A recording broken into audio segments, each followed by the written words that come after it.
Kamusta kayong lahat? Nawa, lahat tayo ay nasa mabuting kalagayan. I am back. I am Dr. Erdy Fadrigilan at isa kong heartbeat specialist. Sa episode na to, pag-uusapan naman natin ang iba pang mga simptomas ng mga sakit sa puso. Kung napanood nyo na yung video bago ito, ay doon ay tinalakay natin kung ano ang mga pangkaraniwang simptomas ng sakit sa puso tulad ng paninikip ng dibdib o yung tinatawag naming angina, madaling mahingal, pag napapagod, o hindi nakakahiga ng diretso. Sa video na ito, pag-uusapan naman natin ang iba pang mga simptomas tulad ng palpitation o pagkabog ng dibdib at yung tinatawag naming syncope na sa Tagalog ay pagkawala ng malay. So kung interesado kayo na malaman kung ano ang mga simptomas na ito at paano natin malalaman kung dapat na talaga tayong magpatingin sa doktor kung meron tayo nito, tara samahan niyo ako sa episode na to.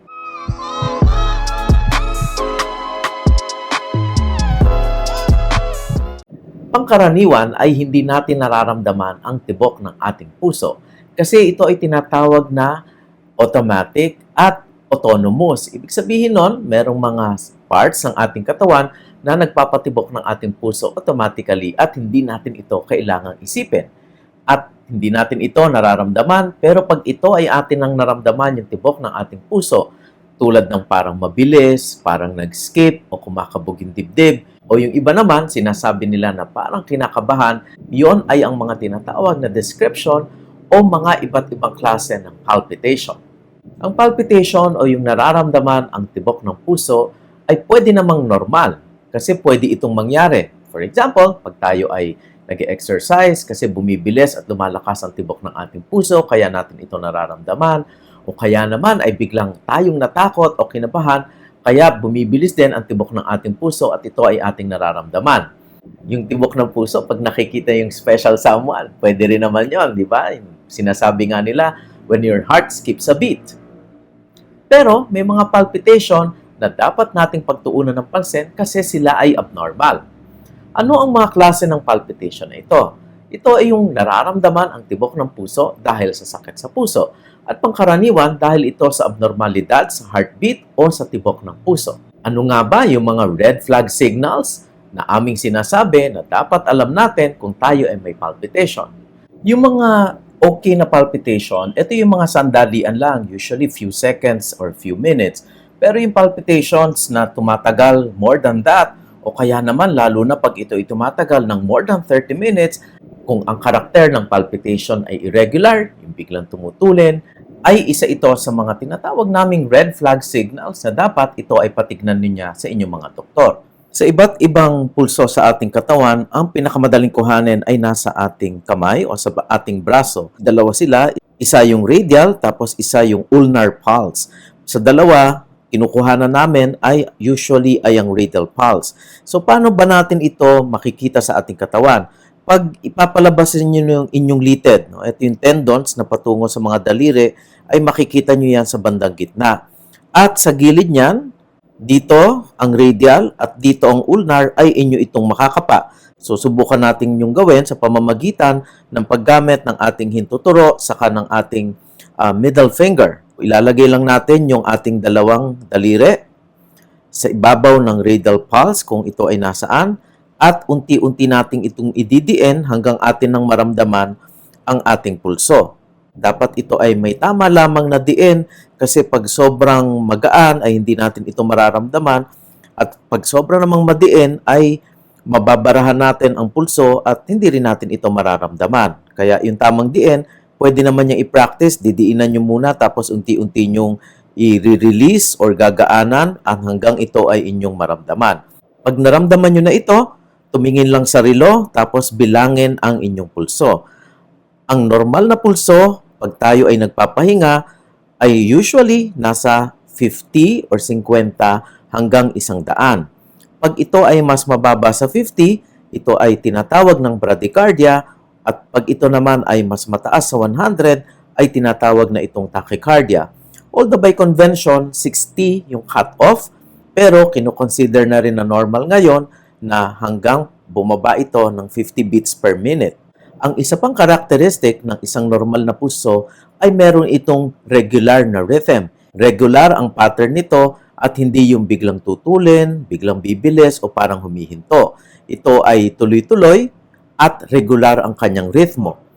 Yung mga palpitations din na mayroong ibang simptomas, lalo na kung ito ay mga simptomas din ng sakit sa puso, tulad ng pagkakaroon ng sakit sa dibdib habang may palpitation, o kaya naman hinihingal o yung lightheaded na parang walang laman yung sa ulo o parang may hangin sa ulo, yan ang usual description ng aking mga patients, o kaya naman yung grabing hilo, at isa pa ay yung pagkawala ng malay o parang mawawala ng malay, yung nagdidilim ang paningin at kayo ay may palpitation, ay importanteng patignan ninyo ito sa inyong mga doktor kasi pangkaraniwan hindi ito yung klase ng tinatawag na benign palpitation at pangkaraniwan ito ay sanhe ng pagkakaroon ng sakit sa puso, especially doon sa tibok ng puso, yung mga tinatawag naming arrhythmias or heartbeat abnormalities. Nabanggit ko na yung pagkawala ng malay o yung parang mawawala ng malay o yung pagkahimatay sa Tagalog. Ang tawag naman namin nun sa medicine ay syncope. Ito ay dahil pangkaraniwan nawawala ng blood supply o daloy ng dugo sa utak kaya ang isang pasyente o tao ay pwedeng mawala ng malay. At pagdating naman talaga sa daloy ng dugo sa ating katawan, isa sa mga organs na talagang pwedeng maging sanhi nito ay ang ating puso. Di ba ang ating puso ay pinaka-central part ng ating circulatory system na nagdi-distribute ng dugo sa ating katawan. Ang pagkahimatay ay hindi yan normal. Yung pagkawala ng malay, abnormal yan. Pero, hindi naman lahat ng pagkahimatay ay delikado.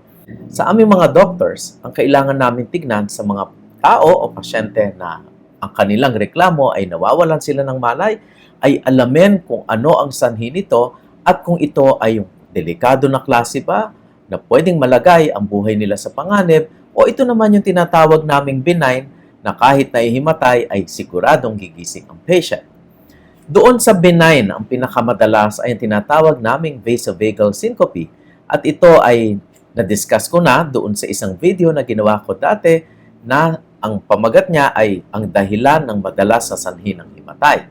At ito ang pinakamadalas sa sanhi ng himatay.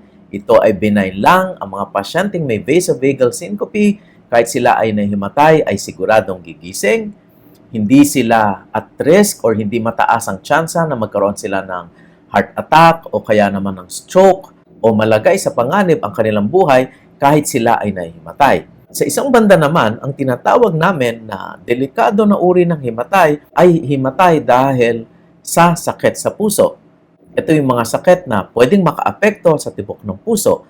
Yung sobrang mabagal, sobrang matulin, irregular na tibok ng puso ay mga prominenteng sanhi ng himatay sa mga pasyente. Pwede rin naman sa mga struktura ng puso tulad ng mga pagbabara sa valve o kaya naman ay pagbabara sa ugat. Kaya yung mga pasyenteng may sakit sa puso, tulad na nabanggit ko at sila ay nawawala ng malay, ito ay dapat silang makita agad. Ito ay isang red flag signal na maaaring malala ang kanilang karamdaman. Kaya yung pasyenteng may palpitation, lalo pag sila ay nahihimatay at mayroon silang ibang nararamdaman na partikular na nagtuturo na sa puso ang problema, ulitin ko, paninikip ng dibdib, nahihirapang huminga, madaling mapagod, hindi makahiga ng diretsyo or flat. Yan ang mga uri ng palpitation at himatay na dapat nating patignan sa ating mga doktor upang tayo ay malapatan ng karampatang gamot o kahit anong procedure na kailangan gawin para maagapan at hindi tayo magkaroon ng mga delikadong complications. Sana ay mayroon kayong muling natutunan sa video na ito.